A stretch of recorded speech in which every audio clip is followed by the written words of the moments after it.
So today I've got Mark Owens on the Investing Advantage podcast, and he lives in Baltimore. He's got about 100 doors right now.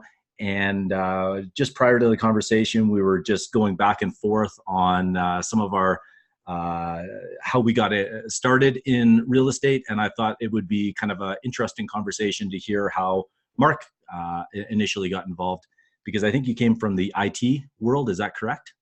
Yes, it is.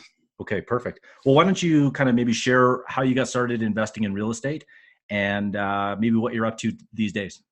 Sure. Yeah. Back in 2002, I was in the IT field. I was a Microsoft certified trainer, and I was teaching, certification courses in a bunch of colleges in the area. I was making good money, and I was an independent contractor. My wife wasn't working. We just had a child, and I was saving my money. I was getting paid really well, and I kept my standard of living the same. But I lived below my income, and I just saved a bunch of money. And the stock market's kind of like a casino. Like, you don't really have as much control over it as you would like.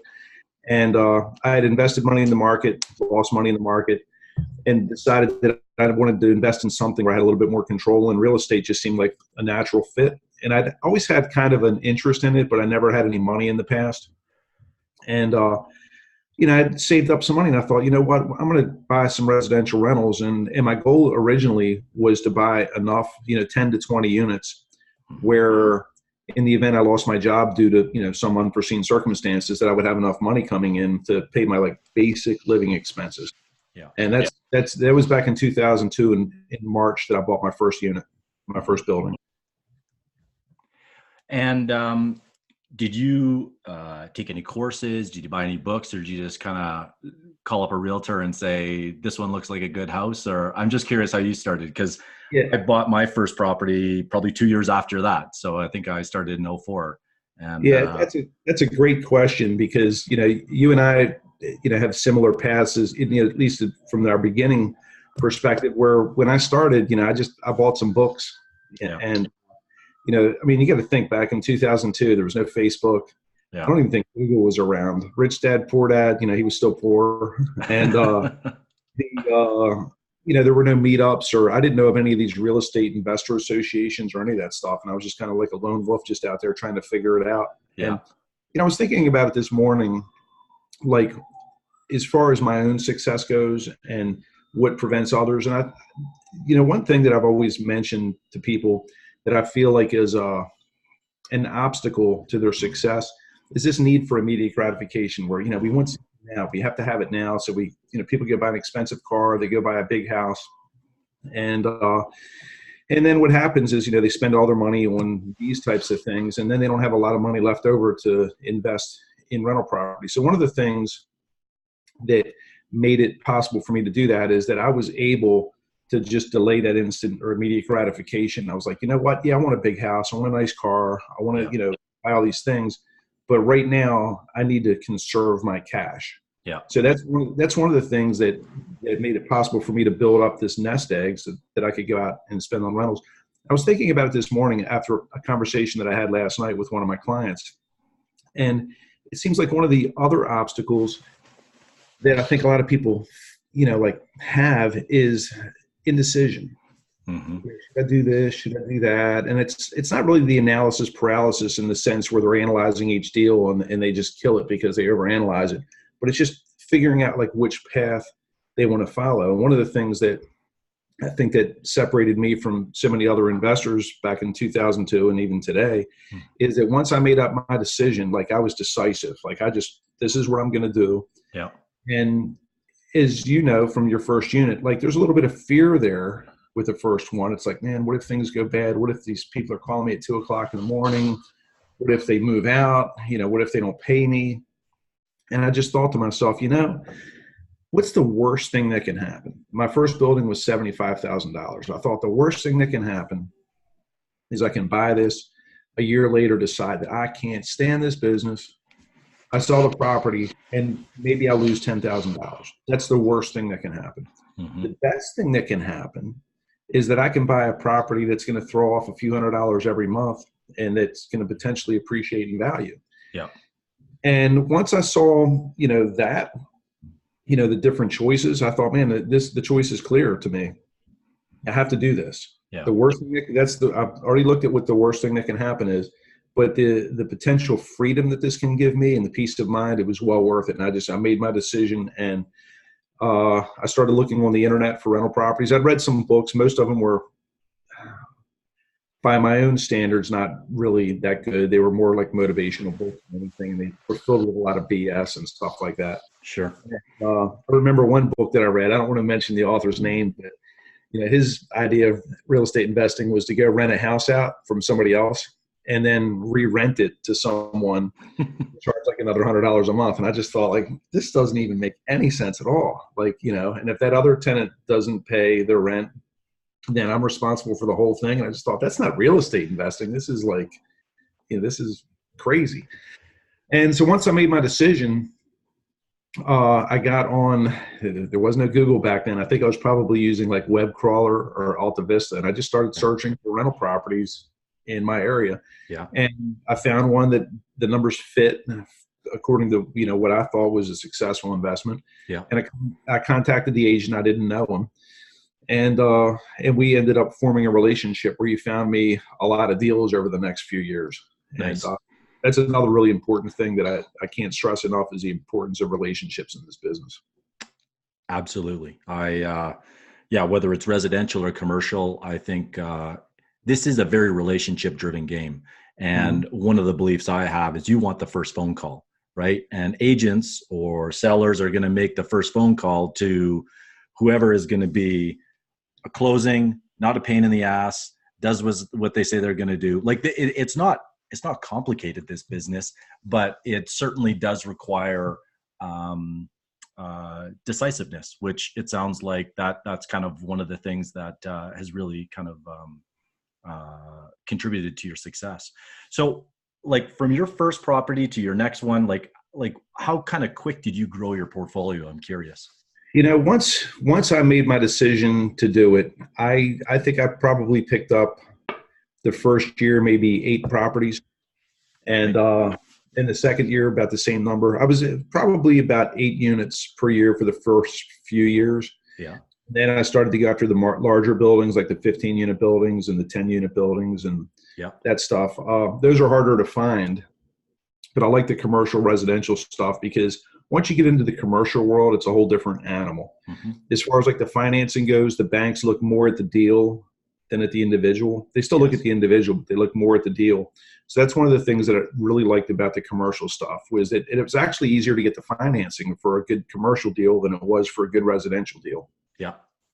Yeah, I agree. And how long did it take you before you got into commercial?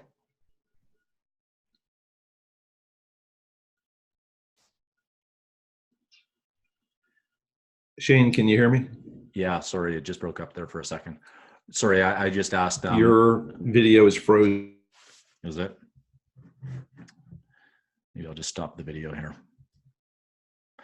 How long did it take you before you moved from residential to commercial, Mark?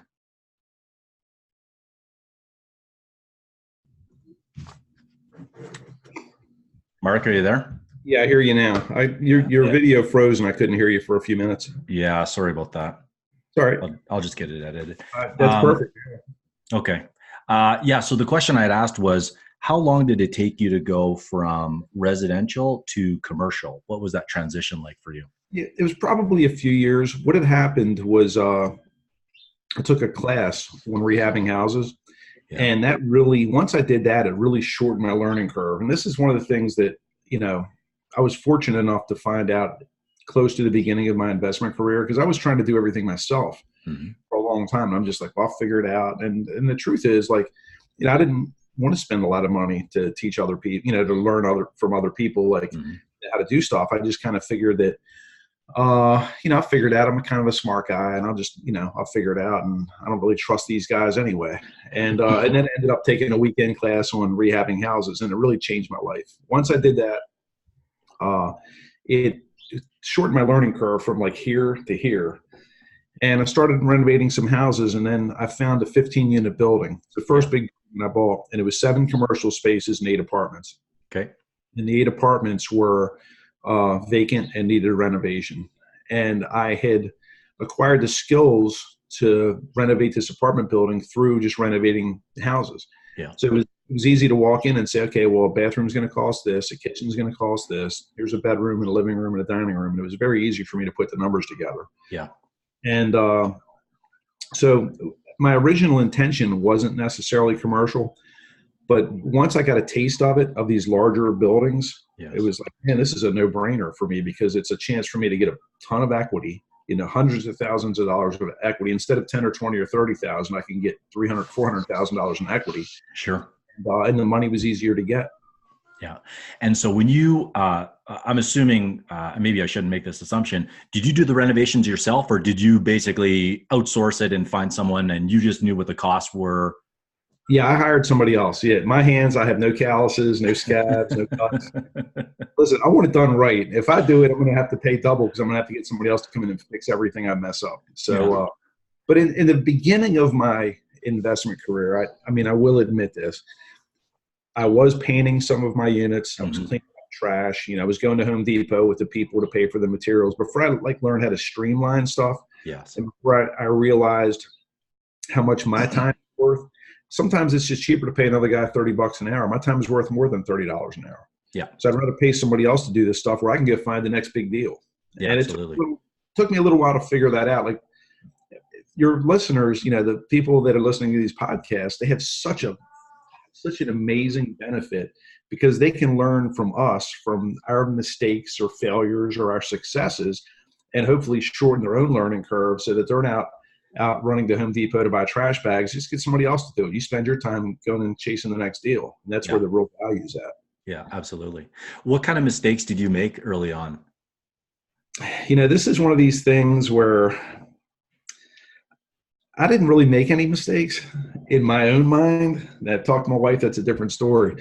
But I see it like this. Like there are things that I did, and every decision that I made was based on the information that I had available at that time. Mm-hmm. And that was the best decision based on that information that I had available, whether it's picking a tenant or picking a color to paint the room or whatever it is, or, buying a particular property.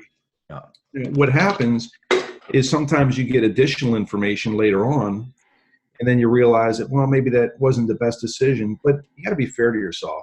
You didn't have that information when you made the decision. If you had, maybe you would have made a different decision. So I've probably made some mistakes with picking tenants because my gut said go with them, but on paper, everything looked good. Yeah. And I didn't go with my gut. I went with what was on the paper. And there have been times where I've regretted renting to certain tenants, but I don't even know if those will qualify as mistakes. To me, a mistake is when you know that it's a bad deal, but you just have to get another deal and you buy it anyway. Mm-hmm. I think that's a mistake. I see that happen a lot where people set these goals where they say, I want to get 5 houses by the end of the year. And then to meet that goal of 5 houses, they start buying bad properties just to meet that goal. And I think that's a big mistake for people.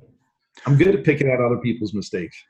Yeah. I know it's always easier to kind of see the fault in someone else than yourself. Yeah. I know that's I'm guilty of that myself. So in your market right now, I just had a conversation actually with a client that he was in bigger pockets and he was looking around. He made a comment to me that he felt that there was kind of a growing trend of investors going after, say, single family houses or smaller apartments. And I don't know whether or not that's accurate. It was just kind of an observation that he had. And I'm kind of curious, like, what's the market like? Are you just invested in Baltimore, or do you kind of go to other markets that make sense, and how is that market right now for rentals? Sure. I invest primarily, all of my investments are in Baltimore, Maryland, in the United States. Yeah. And Baltimore, if you listen to the news, Baltimore has a lot of problems. It's a violent city. That's a lot of mismanagement in the city. But still, it is a gold mine. And so I don't have any reason to invest anywhere else. If I lived in LA or New York or something like that, then, obviously it would be difficult to find cash flowing rental properties in those markets. And Baltimore actually has people from all over the country buying properties here because the return on your investment is so good. It's easy to, pick up a house for $75,000, $80,000 that rents out for $1,100 a month. Really? Yes. Wow. Yeah. Yeah. And it's hard to do that in other parts of the country. Yeah. So we have people from all over the country coming here. And it's good for me. I mean, some people see it as competition, but I'm like, man, there's enough out there for all of us that want to go do it. There's enough out there for all of us. And the truth is that I don't want all the houses. I got enough. I don't need any more. And if other people come in and they buy the houses that are messed up and they fix them up and they put a family in there, then that increases the value of all my properties anyway, just by default. So I don't have any issues with that at all. But as far as Baltimore, I guess I was fortunate to be born in the area. So I know I was born in Baltimore City, so I'm very familiar with the areas. Yeah. And even that, I started out by buying properties in the neighborhood that I grew up in, just because that was where my comfort level was. Sure. And then as I acquired more knowledge, more skills, more experience, then my comfort level increased, and I was able to start buying properties all over the city, whether they were single family homes or multifamilies. But to get back to your original question, the trend that I'm seeing, I see a lot of interest now, more so than 10 years ago, in people buying the much larger apartment buildings. When I say much larger, I mean like 30 units and up. Sure. It seems like there's been a lot of YouTube channels and meetups and stuff like that where people are trying to steer people towards that. And I think it's great. My only hesitance about it is that I wouldn't want to see someone that's never owned a rental property run out and buy a 50-unit apartment complex. I think it would be smarter for people to start out with something small and just get your feet wet and learn the skill set, learn how to, work with tenants, learn how to work with zoning or permits if you need them for renovation. Like, just kind of learn the basics before you really start to scale these larger buildings. Well, I started very similar, right? I started buying and fixing up homes, and I flipped and kept houses. The price point here in Calgary was, I think when I started, $185,000 was like, a pretty rundown property. Nowadays, if you can find some, single family for under 400, you're doing well. Yeah. And so the numbers here in Calgary are really tough to make sense. But there's a couple of things that I do want to talk about, but I don't want to forget this question. Do you see any capital appreciation happening in Baltimore with rents at, if you're able to rent for $1,100 and you're buying a house for $75,000 or $80,000? Like, to me, it just seems that it's poised to climb in terms of appreciation. Is that something that you're seeing, or? Yeah, it's funny that you asked that, because I've had a lot of conversations and debates with many of my friends about this, even in the past couple of weeks. I don't buy for appreciation. Yeah. I never count on appreciation. If I get it, that's awesome. But sure. In the U.S., the market was taking off like a rocket, 2002, 3, 4, 5, 6, 7, and then it took a huge crash. Yes. I'm picking up properties now where people bought them in 2006, and it's 2019, and I'm buying them for the same amount that they bought them for in 2006. So it's been 13 years, and they've gotten zero appreciation. Yeah. But my properties have been cash flowing for the past, however number, 17 years. Yeah. So my goal is, if I can buy a house for 75, rent it out, make $300 or $400 a month for 30 years, and I sell it for the same price 30 years later, like, I'm okay with that, because I was making a few $100s a month off of it for 360 months. No kidding. If I get appreciation, man, that's awesome. That's the cherry on top. But I'm not expecting a cherry on top. And one of the things that I've done for most of my properties now is the BRRRR method. Yeah. If you're familiar with that, buy, renovate, refi, all that stuff. Yeah. And the first building a big building that I bought, the 15 unit, I used that method. Yes. Of course, it wasn't called that back then. There was no bigger pockets or anything. I thought I actually invented it. I should have wrote a book. I was using the formula, the 70% times ARV minus repair costs. I was using that for houses I was renovating to sell. And then I thought, man, what if instead of like selling the property, I just like refinance it and keep it? And that's where I got this idea, and I thought it was a genius. And I should have wrote a damn book on it, then I'd be in Tahiti right now. Yeah. But I'm sorry, go ahead. I got so much stuff I want to say. I just get so excited about it. Well, why don't we talk about like just give me a typical kind of single family deal because I'm quite interested. I mean, if you're buying it for 80,000, what's your down payment? How long does it typically like when you refinance? Are you pulling out 100% equity, 50% of your equity? I'm just trying to get an idea of like the cash on cash you're getting has got to be pretty substantial.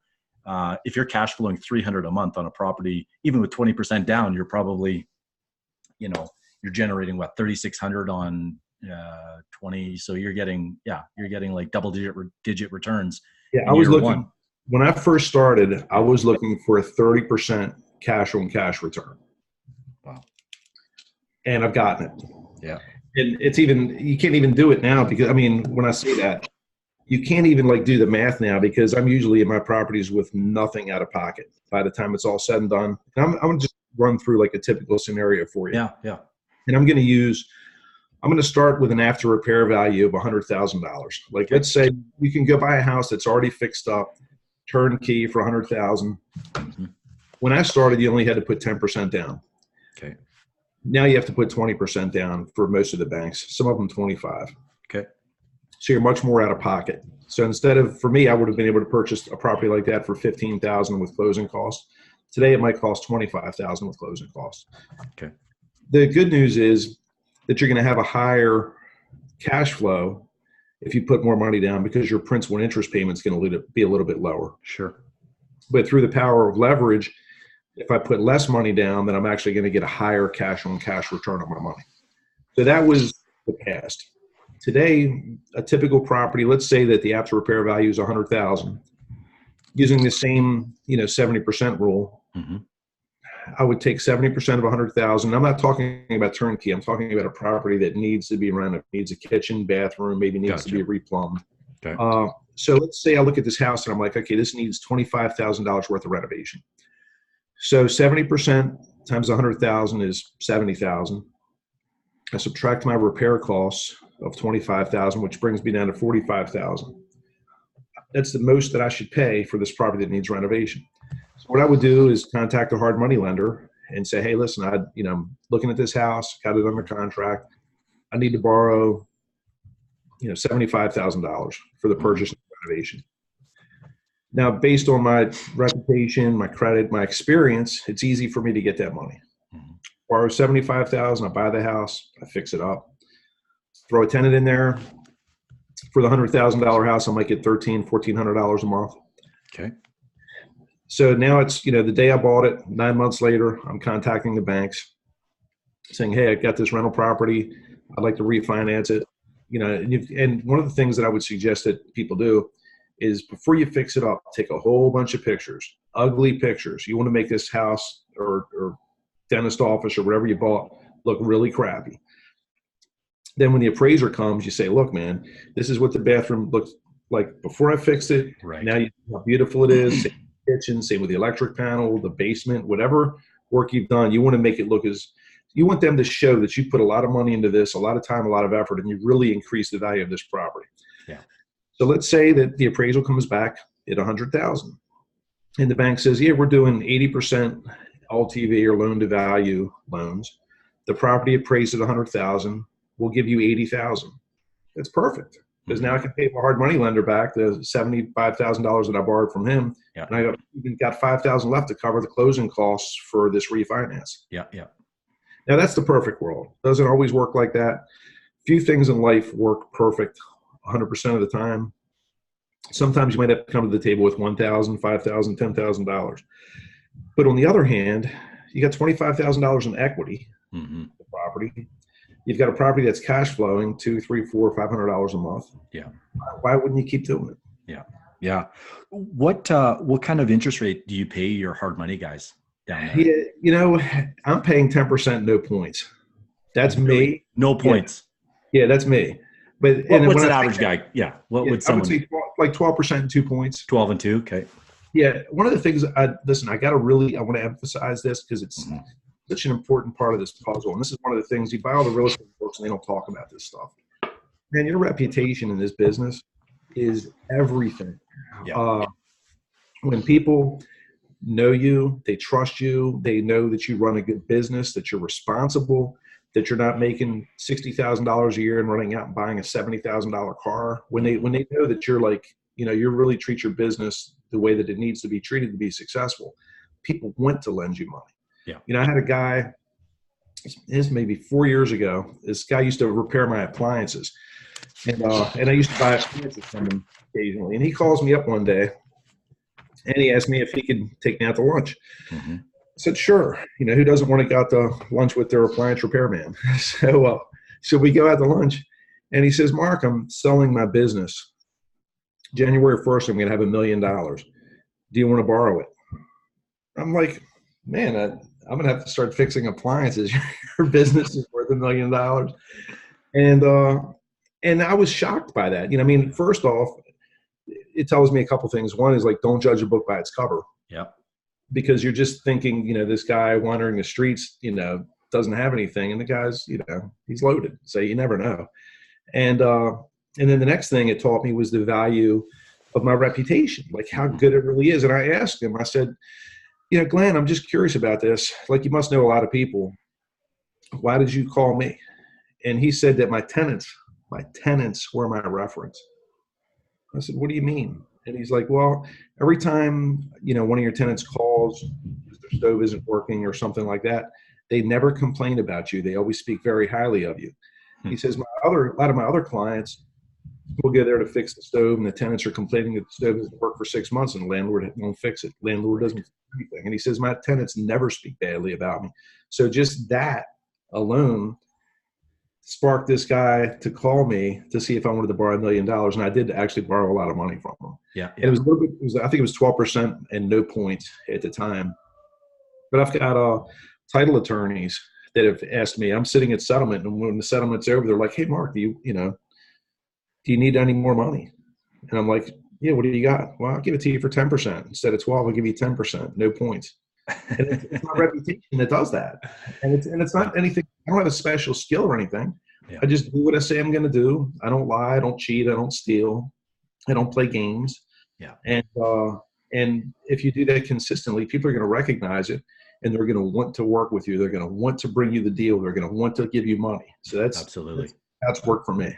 Yeah. No, that's very cool. And that is those are some of the intangibles that you don't read in a book. You just really have to be in the game to kind of experience it. Because I know on several occasions when deals close and the lawyers are looking at what we bought it for, what we sold it for, or my account, like I've got more investors now because my service providers, they see the results and they're like, hey, can I participate? And so I can relate to that 100%. And yep. I think a big part of that is your character, your ability to do what you say you're going to do. And it just takes time, right? The longer you're in the game and the more successes you kind of rack up, the more people are drawn to you. And it doesn't happen overnight.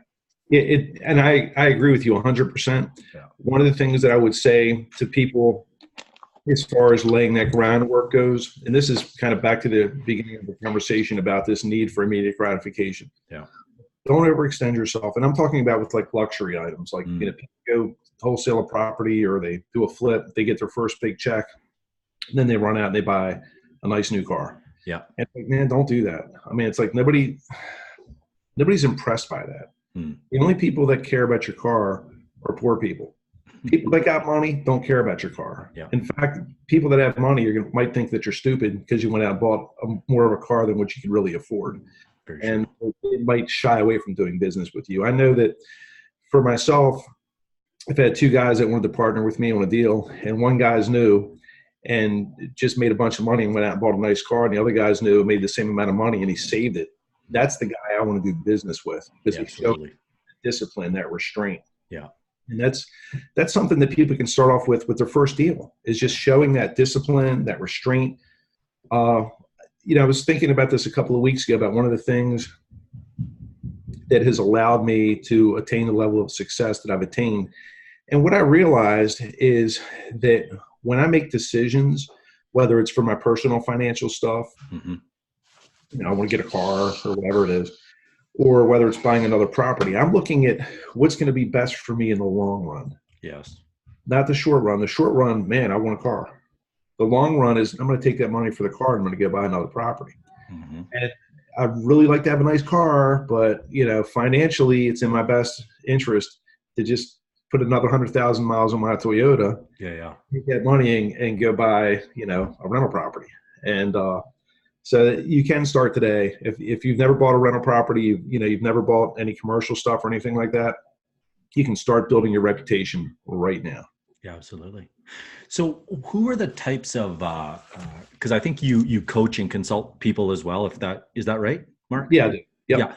So what are the type of, like who typically comes to you? Is it people that are just kind of starting out, they've never bought an investment property, or maybe they have some experience and it hasn't been good? I'm just kind of curious the type of clients that you're helping and what do you help them do initially? Is it get their first property? Yeah. Sure. Talk to me about that. That's a great question. Most, I would say probably more than 50% of my clients are newer investors. Yeah. The ones that aren't, that have been in the game for a while, they see, my level of success, and they see that maybe the track that they're on, they're not going to reach my level in the same period of time that I did. Mm-hmm. So they're looking, to find out like how they can fine tune their machine, or, what they're doing wrong that's, slowing their growth down. Mm-hmm. The majority are newer clients, and it pretty much, involves like learning the numbers, learning how to run the numbers, learning some really good, strong areas to start in where it's a safer investment. It might not cash flow as well, but it's a safer investment. Yeah. And learning how to learn the markets. Like, one of the things I tell them is like, listen, what you want to do is meet with a realtor, real estate agent, Mm-hmm. and set you up with an auto search for a certain, area, certain geographic area. Yeah. And it's only going to take them 5 or 10 minutes to do it. But then every morning you're going to get an email with any new listings that come up. Yeah. And then what you want to do is when you're Saturday or Sunday, or when you got a day off, drive around this neighborhood, get your list of 1 to 25 properties. Yeah. And drive around and just park in front of it, look at the numbers, look at the house, look at the rest of the street, write any notes, then go to the next one. You're learning your market by doing Absolutely. So if you see that the houses are selling for between 80 and 100, and then you see a property that's listed for 45, ooh, that's going to be a good one. Let's run over and take a look at this one right now. You might not know that 45 is a good price if you don't know your market. So that's one of the things. That's one of the first things that I work with them about, is setting up those auto searches and driving the neighborhoods and learning the numbers. Yeah. Yeah. And do you help clients in all different markets then, or do you try to steer them to Baltimore, kind of where you're familiar with? Yeah, the stuff that I teach is mostly universal. But if somebody calls me up and says, hey, Mark, I'm looking at this, apartment building, or this, this guy's got a laundromat for sale in Kansas City, I'm going to be honest with him and say, listen, I don't really know that market that well. That might be some fantastic numbers. They might suck. Mm-hmm. One of the things I caution people about, especially people that are investing from out of town, is, I see this in Baltimore, in my market, where people try to sell people properties in Florida or Tennessee. Yes. And I think to myself, if it's such a good deal, why do you have to go 500 miles to find somebody dumb enough to buy it?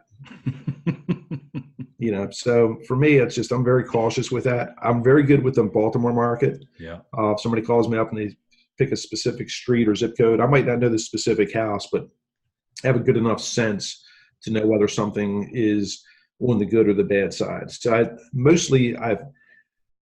as far as like general knowledge, what I have is universal. As far as specific knowledge on specific properties, I'm pretty much local. Yeah. It's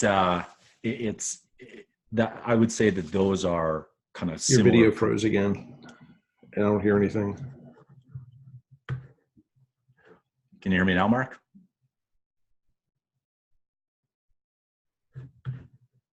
Mark, are you there? This is. I see you now. All right. Yeah, I've got my internet provider coming tomorrow to resolve this. So anyways. Yeah, no problem. No, listen, man, you're good. It's funny because when we first started, the video was choppy, and then we lost connection for a few Yeah. seconds. Then it came back and the video flowed very well. Yeah. And then we just, paused for a few seconds. Now the video's back. It's really good. It's like real time. It's not Okay. choppy. Perfect. Well, just a couple more questions then. Sure. So I'm just trying to think, because I've got quite a few questions, but I want to obviously be respectful of your time. What's one of the kind of principles that you try to instill with a new investor when they're coming in? Is it mindset? Is it strategy, tactics? What is it that, like, how do you kind of start that conversation and set expectations, I guess, Yeah, with man, new investors? that's a really good question. Some of the stuff that I stress is not necessarily real estate stuff, but it's like the ethics stuff, like business ethics. Because I just know for me, it has been, you don't read about it in the real estate books. Yeah. And but it's something to me that's like such an important piece of the puzzle where, people call me because they got a great deal and they know I'll close. People, come to me and want to lend me, hundreds of thousands or $1 million in the case of the appliance repair guy. Yeah. That's the ethics thing. It's because people know that I run a very ethical business. And so that's one of the things that I stress. Your reputation is worth more in the long run than any money that you can make or save by, doing the wrong thing. So that's one of the things that to me, it's very, very important. I would rather not have a client if they want to run an unethical business. I'd rather not even work with them. Yeah. It's not going to affect my own reputation, but I would rather work with people that I feel are winners.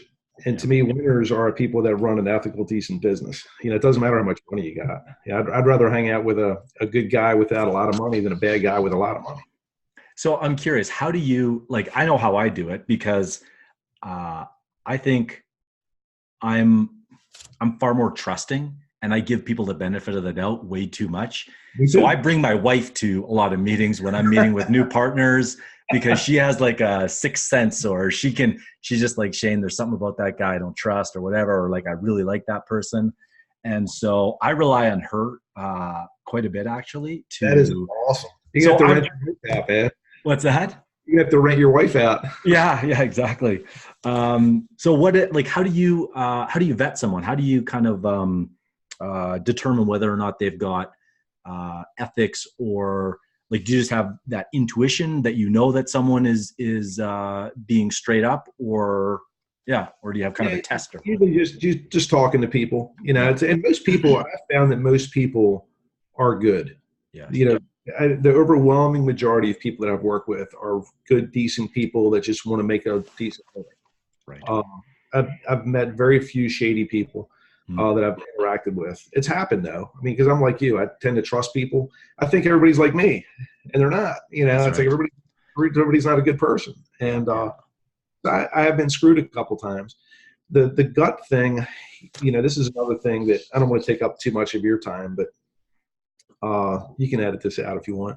But I think the gut thing is like, it's so important, and people, it's another thing that's in the real estate books. It's not in any books, but it's like, when you think about this, like, we get our information, like right now, like, I'm looking at you, I see you, I feel the temperature, I hear the sounds around me, the birds in the trees, and I hear you speaking. And you can walk into like a restaurant or a party or a family member's house, and you walk in, you smell the chocolate chip cookies, and you feel, man, it's a little hot in here. And you see people sitting on the sofa, just eating the cookies and whatever they're doing. But then you get a feeling like something doesn't feel right. And what it is maybe the husband and the wife just had an argument about their kid or something like that. Right. You can't see it, you can't taste it, you can't touch it, but you get a feeling. Sure. Man, that feeling has worked for us for, depending on what you believe, for millions of years, to keep us alive. You're walking through the jungle or the mountains, and you feel like something doesn't feel right, and you turn around and look on the rock behind you, there's a bobcat, and you start running. It's like this intuition is so important to us. And I mean, we've all experienced this. You're sitting in a restaurant and you feel like somebody's looking at me, and you turn around and look, somebody's staring at you. We've all experienced that. How do you explain that? That's our intuition, our gut feeling, which is actually getting information from all around us. We're only able to process like this much of the information coming through, and there's actually this much coming through. And I don't want to go into more details about the mechanics of the brain and the way it works, but man, trust your gut. I mean, how many times have we said this, man? I should have went with my gut, you know, Mm-hmm.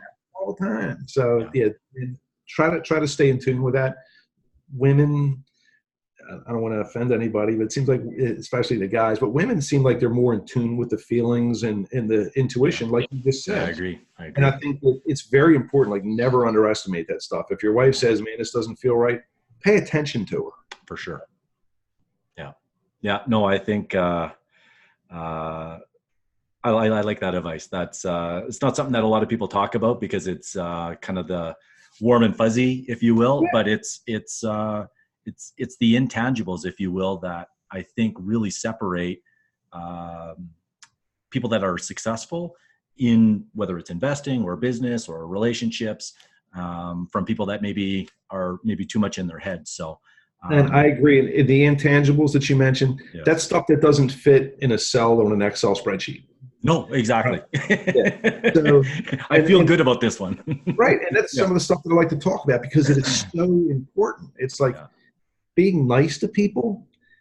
I'm naturally an introvert. You know, it's like stuff like this to me 25 years ago. I would have never Yes. done something like this. Talk to people I don't even know. No, it's Yes. all right. I'll skip that. Yeah. Yeah. But it's a skill that I've developed. It actually started when I started teaching these IT classes. Yes. I found out that I actually like people Yeah. and that I like to help people. And I like to see Nice. people learn, and I like to see, you know, when the light goes off and they understand something that they Sure. didn't understand before because I was able to help them. And I got a lot of value out of that. And so some of the intangibles that we've talked about Yes. are, we should write a book on this, Shane. We should get together and collaborate and write a book on the intangible real estate, successful intangible real estate investing variables. And it's talking about stuff like intuition, being nice to people, you know, Totally. because the truth is, like, if you've got two equal people Yes. that are equal buyers and you want to sell a property, you can call one guy, but he's a jerk and he's miserable. Or you Yeah. can call the other guy and he's happy and he's, you know, glad to hear from you. Who are you Yeah. going to call? You're going to call the guy that's happy to hear from you. You know, it's like the jerk might have more money and might, but whatever, but just our own comfort level. So that's, you know, one of the things that has enabled me to, like, it doesn't go to my head. Like, my success doesn't go to my head. I'm the same Yeah. person I was before I bought my first rental property. Right. And some people let it go to their head and they get cocky and arrogant. I think it's a big mistake Yep. because when you do that, you put distance between yourself and other people, and then other people aren't going to want to work with you. So I think that's another big mistake that people make. Yeah. Yeah. I love it. This has been a great conversation, Mark. And that book idea, it's funny because very few people talk about it. Although when you look at, you know, when I look at the guys that I've kind of mentored under, and most of the mentors I've had, I didn't actually have to pay for. I paid for it in time, right? Mm-hmm. Sure. And whatnot. Some with money, but it's just observing them, right? And seeing what they do and what you like, what you don't like. And it's not them telling you to take notes. It's just, yeah, they are nice to people. Please, thank you. How they treat a waitress. I mean, Yep. it's like you just see how they live their life, and it's very telling because if they treat this person with disrespect, then you know that an investor over here is probably gonna, or a hard, you know, someone that you're getting money from down the road is potentially they'll be treated the same way. So, Man, I lost you again. yeah, I think it's going to come back here in a I second. heard the part about how they treat a waitress. And this internet thing is tough. Tell me when you can hear me, Mark. Shane, I don't hear anything. Your video froze. Okay. Mark, can you hear me now? This is unbelievable. I hear you now. Yeah. All right. Well, hey, why don't we, because I'm frustrated that the internet keeps kind of cutting in and out on me, but why don't you tell people, my audience, where they can go to get more information, because I've found this conversation to be pretty fascinating, and I think my audience will enjoy learning more from you and some of the stuff that you're doing. Sure. Thanks, Shane. My website, markowens.com, Yeah. markowens.com. Okay. Email me at markowens.com. I'm on Facebook. It's Mark Owens, REI. Instagram, same thing. I just recently had a social marketing person. This is one of these damn things you do where you think you're just going to figure it out on your own. Yes. And it's like, I've been trying to figure it out for 5 years and haven't done anything. I hired some social marketing lady to help me out. She's like, man, you got to have the same name. You can't have one name on Instagram, one name. So you got to have one name. Yeah. Yeah. And you need a freaking headshot. It's like, yeah. I've got, I got one picture one place, another picture another place, another picture of a cactus. It's not even me. It's like just these stupid little things. I'm still learning. I'm still trying to figure it out, you know. And so Mark Owens, REI. That's, or my website. That's where you'll find me at. Perfect. Okay. Well, I've really enjoyed this conversation, and maybe we'll have to do kind of a round 2 and talk more about the intangibles of investing in real estate, because it's not something that I hear very many people talk about. Although I think it's certainly a conversation that I think investors would appreciate. So, Shane, listen, I want to summarize this real quick. I can't underemphasize the importance of that stuff, but it's not sexy. You're not going to. You're not going to sell a book or a video. Like the books and the videos got the guy smiling with the big 3 foot by 5 foot check brand, and he's sitting on the yacht surrounded by the beautiful women. That's the stuff that sells courses. Yeah. That's the stuff that, sells boot camps and stuff like that. I'm not interested in selling courses and boot camps. I'm interested in seeing people succeed. Yeah, absolutely. And these things we're talking about, these intangibles, man, the road to success is paved with these things. You still got to know your numbers and all that, but you got to be a nice guy. You got to be deep. You got to, work on your credit. If your credit's screwed up, man, fix your credit. That's one of the first things you should do. Yeah. You don't lend you money if you're not paying your own mortgage or your car payment. So it's so that stuff. So I'd be happy to talk to you about that in the future. Yeah, very cool. Well, I appreciate it, Mark. And I'll make sure I have in the show notes how people can get in touch with you. And we'll definitely have to reconnect on this in the future. Yeah, thanks, Shane. And if we need to redo this for any reason, please feel free to shoot me an email or something. If the video was too messed up or something like that, I'd be happy to, to do it again if you need to. Okay, perfect. That's awesome. Thanks, Mark. Hey, have a great day, man. Okay, you too. All right, bye-bye.